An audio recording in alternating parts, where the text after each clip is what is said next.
প্রত্যেকটা পুজোর মণ্ডপে কমিটিদেরকে সজাগ থাকতে হবে। বর্তমানে যে সময়, দৈন্যতা দেখিয়ে আর চলা সম্ভব নয়, দৈন্যতা দেখিয়ে কখনো আর চলবে না। আমরা মনে করি সনাতনী হিন্দুরা অত্যন্ত সরল, মানবতার দিক থেকে, মহানুভবতার দিক থেকে তারা শ্রেষ্ঠ, এবং আমরা মনে করি বৈষ্ণবতা মানে একেবারে দীনতা, একেবারে সরলতা। কারণ মহাপ্রভুর শিক্ষা অষ্টকমের একটি শ্লোক রয়েছে, 3 নম্বর শ্লোক, ত্রিনাদপি সুমিচেন তরুরপি সহিষ্ণুনা অমানিনা মানদেন কীর্তনীয় সদাগরী। তৃণের মতো নিচু, তরুর মতো সহিষ্ণু, এগুলো হচ্ছে হরিনাম কীর্তন প্রচারকারীর বৈশিষ্ট্য। কিন্তু সর্বক্ষেত্রে তৃণের মতো নিচু আর তরুর মতো সহিষ্ণু হলে হবে না। আমার ইষ্টদেবের গায়ে হাত তুলবে, আমার মন্দিরে এসে বিগ্রহ ভেঙে দিয়ে যাবে, মূর্তি ভেঙে দিয়ে যাবে, আর আমি যদি বলি জয়নিতাই জয়নিতাই একটু খিচুড়ি খেয়ে যাও, আমার ঘরের মেয়েকে টেনে হিসড়ে নিয়ে যাবে, আর আমি বলবো জয় রাধে, এগুলো উচিত নয়, এগুলো উচিত নয়, আসুন একটু খিচুড়ি খেয়ে যাও। এটা সনাতন ধর্ম আমাদেরকে শিক্ষা দেয় না। গীতায় 2য় অধ্যায় সাংখ্যযোগে ভগবান অর্জুনকে ধমক দিয়েছিলেন, ক্লীবত্ব পরিত্যাগ করো, যুদ্ধার্থে উচিত হও। ক্লীব মানে কি? হিজড়া। হিজড়ার মতো আচরণ করিও না অর্জুন, তুমি ক্ষত্রিয়, তুমি লড়াই করতে শিখো, সিংহের মতো গর্জন করো। 33 কোটি দেবতার হাতে অস্ত্র আছে, অথচ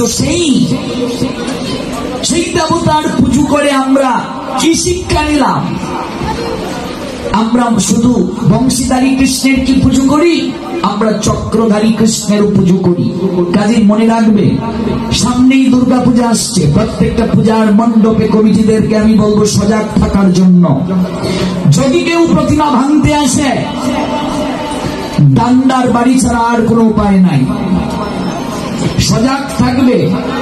এবং যারা এই কার্য করবে তাদেরকে গণপিটুনি দেওয়া দরকার। চৈতন্য মহাপ্রভু কেবল আমাদেরকে খুল করতাল বাজাতে শেখান নাই, খুল করতাল যারা ভেঙে দিয়েছে তাদেরকে কি করে সাইজ করতে হয় সেটাও মহাপ্রভু শিক্ষা দিয়েছেন। যখন কাজীর সৈন্যগণ মৃদঙ্গ ভেঙে দিয়েছিল, তখন সেই শ্রী চৈতন্য মহাপ্রভু লক্ষ লক্ষ লোককে একত্রিত করে মশাল মিছিল করে কাজীর দরবারে গিয়েছিলেন। ভয়ে পালিয়েছিল কাজী, রান্না করে গিয়ে আশ্রয় নিয়েছিল।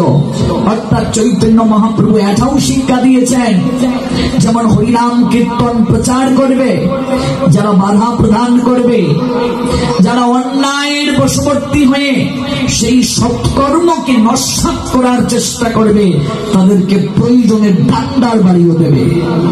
এটাই হচ্ছে সনাতন। সনাতন শুধু সহিষ্ণুতার ধর্ম নয়। অন্যায়ের বিরুদ্ধে যে প্রতিবাদ করতে পারে না, সে কখনো ভক্ত হতে পারে না। ভক্ত হতে গেলে তোমাকে প্রতিবাদী হতে হবে। মনে রাখবে, ভীতু যে সে কখনো বৈষ্ণব হতে পারে না, ভীতু যে সে কখনো সনাতনী হতে পারে না। কাজেই দুর্গা পূজায় চুপ কান খোলা রাখো। যেই আমার প্রতিমাকে, আমার মায়ের সম্মানকে নস্যাৎ করতে আসবে, সেখানেই ডান্ডার বাড়ি দেওয়ার জন্য প্রস্তুত থাকবে। একবার বলা হরি বল।